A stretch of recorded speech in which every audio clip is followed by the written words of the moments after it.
Department.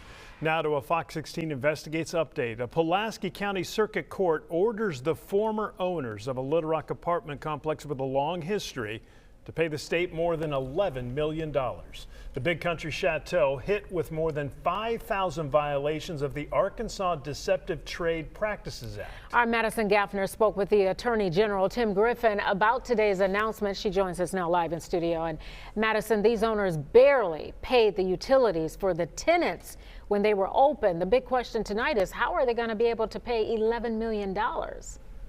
Well, Donna and Kevin, he shared that he hopes to get that money through frozen assets. He also hopes this sets an example for other businesses to uphold their end of the bargain when someone pays for a service.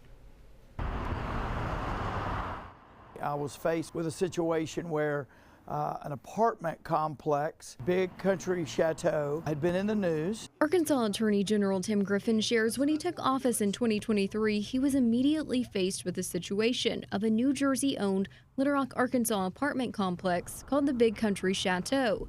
Tenants filing reports calling for attention to the living conditions and complaints of utilities being shut off despite rent being paid. No hot water, mold in my closet, water on the carpet in my bedroom. We were looking at this as a possible Arkansas Deceptive Trade Practices Act case. Eventually, a lawsuit was brought against the former owners in court.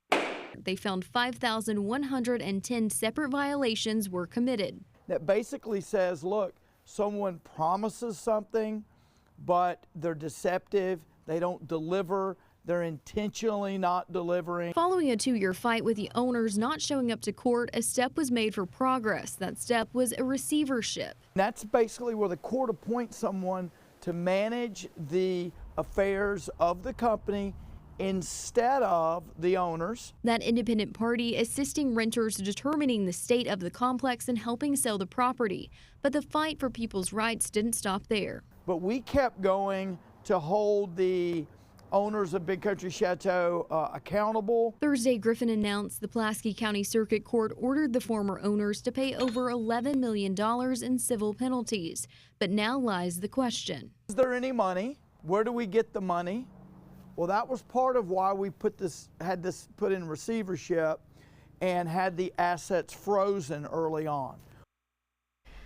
Griffin says still with the assets frozen, they are unsure how much the assets are worth and are currently in the process of trying to figure that out, especially as the president of the business, according to Griffin, is in jail. A portion of the results also stated that the business license of Apex Big Chateau AR LLC is now revoked here in the state.